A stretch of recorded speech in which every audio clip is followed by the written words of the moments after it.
আপনি কি ভাবছেন জীবনের কঠিন এক আঘাত আপনার সবকিছু কেড়ে নিয়েছে আর কোনোদিন উঠে দাঁড়াতে পারবেন না?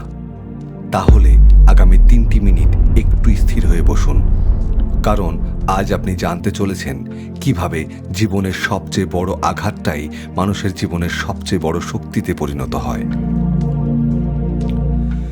চলুন পরিচয় হওয়া যাক এমন এক মানুষের সাথে, যিনি জীবনের প্রতিটি পদক্ষেপে শুধু প্রত্যাখ্যাত হয়েছেন। 5 বছর বয়সে বাবাকে হারান, 16 বছর বয়সে স্কুল ছাড়েন, 17 বছর বয়সে একের পর এক চাকরি থেকে বরখাস্ত হন, 18 বছর বয়সে বিয়ে করলেও কিছুদিনের মধ্যে স্ত্রী তাকে ছেড়ে চলে যান। জীবনের পুরোটা সময় শুধু ব্যর্থতার মুখোমুখি হতে হতে 65 বছর বয়সে এসে যখন তিনি সরকারি $105 একটা ভাতার চেক পান, তখন তার মনে হয়েছিল এই বেঁচে থাকার কোনো অর্থ নেই। তিনি আত্মহত্যার সিদ্ধান্ত নেন, কিন্তু মরার আগে তিনি ভাবলেন, জীবনে তো কিছুই করতে পারলাম না, অন্তত নিজের পছন্দের রান্নাটা তো করে যাই।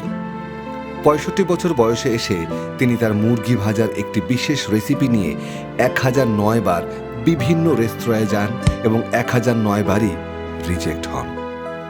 কিন্তু তিনি হাল ছাড়েননি। আজ সারা বিশ্ব তাকে চেনে কেএফসির প্রতিষ্ঠাতা কর্নেল স্যান্ডার্স নামে। 65 বছর বয়সটাও ঘুরে দাঁড়ানোর জন্য অনেক কম, যদি আপনার ভেতরে জেদ থাকে। জীবনের কোনো এক পর্যায়ে এসে রিজেকশন বা প্রত্যাখ্যান মানেই সব শেষ নয়। এটি আসলে আপনার আসল শক্তির পথটি খুঁজে পাওয়ার একটি দীর্ঘ প্রক্রিয়া মাত্র। এবার শুনুন এমন এক তরুণের গল্প, যাকে একটি খবরের কাগজের চাকরি থেকে এই বলে বের করে দেয়া হয়েছিল যে তার কোনো ভালো আইডিয়া নেই এবং তার কল্পনা শক্তির চরম অভাব রয়েছে। চিন্তা করতে পারেন, যে মানুষটির কল্পনা শক্তির অভাব রয়েছে বলে তাড়িয়ে দেওয়া হয়েছিল, তিনি চরম অর্থকষ্টে পড়ে একটি ছোট্ট ব্যাংক অ্যাকাউন্ট খোলার টাকাও পর্যন্ত হারিয়ে ফেলেন। তার প্রথম অ্যানিমেশন স্টুডিও দেউলিয়া হয়ে বন্ধ হয়ে যায়। চারপাশের মানুষ তাকে পাগল ভাবত, কিন্তু তিনি নিজের ওপর বিশ্বাস হারাননি। একটি ছোট ইঁদুরের স্কেচ থেকে তিনি জন্ম দেন মিকি মাউস এবং গড়ে তোলেন পৃথিবীর সবচেয়ে বড় বিনোদন সাম্রাজ্য ওয়াল্ট ডিজনি। আজ কোটি কোটি শিশু ও প্রাপ্তবয়স্ক মানুষের কল্পনার জগৎ শাসন করছে তার তৈরি করা সৃষ্টি। চারপাশের মানুষ বা সমাজ আপনার যোগ্যতা নিয়ে কি রায় দিল তা কিচ্ছু যায় আসে না, যতক্ষণ আপনি নিজে নিজের স্বপ্নের ওপর বিশ্বাস রাখছেন ততক্ষণ কেউ আপনাকে থামাতে পারবে না। প্রকৃতির বুকেও কিন্তু এই আঘাত থেকে শ্রেষ্ঠ কিছু তৈরি হওয়ার এক নীরব কান্না লুকিয়ে আছে। গভীর সমুদ্রের তলদেশে একাকে পড়ে থাকা একটা সাধারণ ঝিনুকের কথাই চিন্তা করুন। ঝিনুকটি তার নিজের মতো শান্তিতেই বেঁচেছিল, কিন্তু হঠাৎ করেই সমুদ্রের স্রোতে ভেসে আসা একটি ধারালো বালির কণা কিংবা কোনো শক্ত টুকরো তার শক্ত খোলসের ভেতর ঢুকে পড়ে। সেই ধারালো বালির কণাটি ঝিনুকের নরম ও সংবেদনশীল শরীরে প্রতিনিয়ত আঘাত করতে থাকে। তীব্র যন্ত্রণায় ছটফট করে ঝিনুকটি। সেই বালির কণাটিকে বের করে দেওয়ার কোনো উপায় তার জানা থাকে না। তখন ঝিনুকের সামনে দুটি পথ থাকে, হয় সেই ক্ষত আর ইনফেকশনে তিল তিল করে নিজেকে শেষ করে দেওয়া, না হয় সেই তীব্র যন্ত্রণাকে মেনে নিয়ে ভেতরে ভেতরে লড়াই করা। ঝিনুকটি দ্বিতীয় পথটাই বেছে নেয়।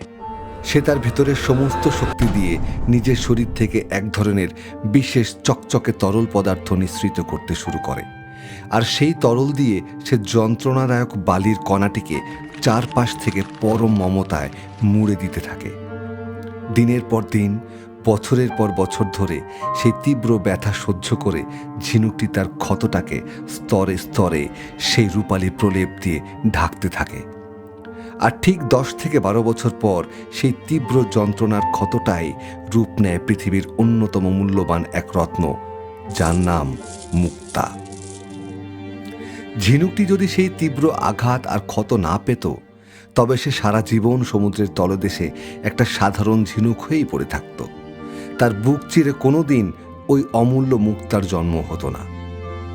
স্বপ্ন সারথীর বন্ধুরা, আজ আপনার জীবনে যে মানুষটির দেওয়া ধোঁকা, যে আর্থিক ক্ষতি বা যে অতীত ভুলটি আপনাকে প্রতিনিয়ত ভেতরে ভেতরে কুঁড়ে কুঁড়ে খাচ্ছে, সেটি আসলে আপনার জীবনের সেই ধারালো বালির কণা। এই যন্ত্রণাটা আপনাকে শেষ করতে আসেনি। আপনি যদি আজ এই কষ্টের মুখোমুখি দাঁড়িয়ে ভেঙে না পড়েন, বরং আপনার ধৈর্য, আপনার পরিশ্রম আর আপনার চোখের জলকে সেই রূপালী প্রলেপ বানিয়ে এই ক্ষতটাকে ঢাকতে পারেন, তবে আজ থেকে কয়েক বছর পর আপনিও সমাজকে এমন একটা মুক্তা উপহার দেবেন যা দেখে পুরো পৃথিবী অবাক হয়ে তাকিয়ে থাকবে। ঝিনুকের মুক্তা কিন্তু তার সুখে থাকার সময় তৈরি হয় না, তৈরি হয় তার জীবনের সবচেয়ে কঠিন যন্ত্রণার দিনে। তাহলে আপনি কেন আজ নিজের কষ্ট দেখে হাত পা গুটিয়ে বসে আছেন? কেএফসির স্যান্ডার্স 65 বছর বয়সে পেরেছেন। ওয়াল্ট ডিজনি শূন্য থেকে নিজের সাম্রাজ্য করেছেন। আর সমুদ্রের তলদেশের এক ছোট্ট ঝিনুক আমাদের শেখায়, ভেতরের ক্ষতটাই একদিন সবচেয়ে মূল্যবান রত্ন হয়ে আলো ছড়ায়। আপনার ভেতরের মুক্তাটাকে চিনে নিন, অতীতকে বিদায় জানিয়ে আজই নতুন শক্তিতে উঠে দাঁড়ান। আজকের এই গল্পটি যদি আপনার ভেতরের ক্ষতটাকে সয়ে নিয়ে আবার নতুন করে লড়াই করার সাহস যোগায়, তবে কমেন্টে আজ বুক ফুলিয়ে লিখে যান, আমি আমার কষ্টকে মুক্তা বানাবো। নতুন ভোরের অপেক্ষায় আমি আছি আপনার সাথে, স্বপ্ন সারথী।